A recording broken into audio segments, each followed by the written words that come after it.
కుడి ఎడమైతే పొరపాటు లేనేలేదోయి.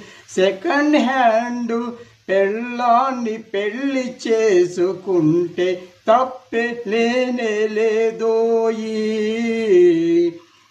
కుడి ఎడమైతే పొరపాటు లేనేలేదోయి. ఫస్ట్ నైట్లోనే భర్త యాక్సిడెంటులో చనిపోతే ఆ పెళ్లి కూతురిది తప్పు లేనేలేదోయి. కుడి ఎడమైతే పొరపాటు లేనేలేదోయి. ఫస్ట్ నైట్లోనే భర్త చనిపోతే ఆ కన్య పిల్లది తప్పేముందోయి. కుడి ఎడమైతే పొరపాటు